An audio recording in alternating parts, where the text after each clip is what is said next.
Hi, I'm Daniel. I want to talk to you about an article I wrote called The Game of Thrones. It was published in the review in the last month or so. This article really is about the games that investors play with their own and other people's money.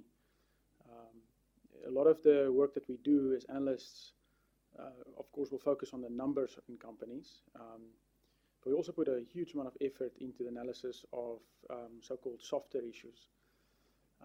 These softer issues, we have learned over the years, are in fact where a lot of the really hard work needs to happen.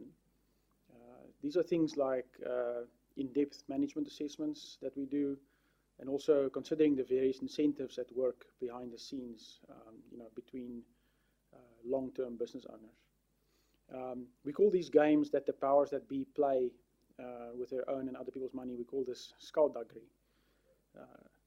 Also, we've learned that there's a big dance in communication between CEOs, financial directors, and their big army of communication experts that advise them, and ghostwriters of annual reports and the like, investor relations people on the one hand, and on the other hand, you've got investment analysts such as ourselves, and also just investors in general. So there's a big dance in communication between these two different parties. The one is looking for the truth, and the other one, to some extent, might be hiding the truth.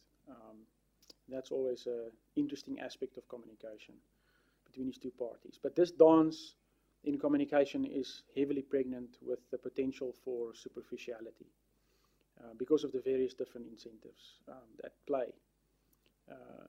So how we approach this is that we ask differentiated questions about things like the culture of the business, the business strategy that culture is supposed to support. And we're looking for anomalies and small signs, very subtle signs that things are not perfectly aligned. Also, what we have noticed over the years is that annual reports have, of course, become much thicker, much bigger in terms of content, hundreds of pages of supposed information, but they've become far less valuable tools for investment analysts.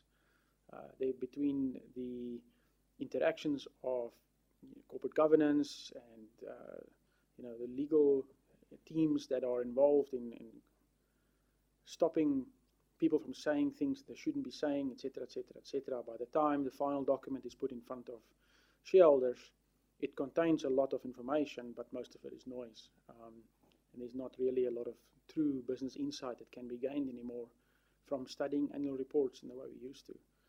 There's a small, you find some exceptions where you can still rely on the executive of a firm to speak with their shareholders frankly and honestly, but that has become a very short list of companies globally that we pursue for that insight.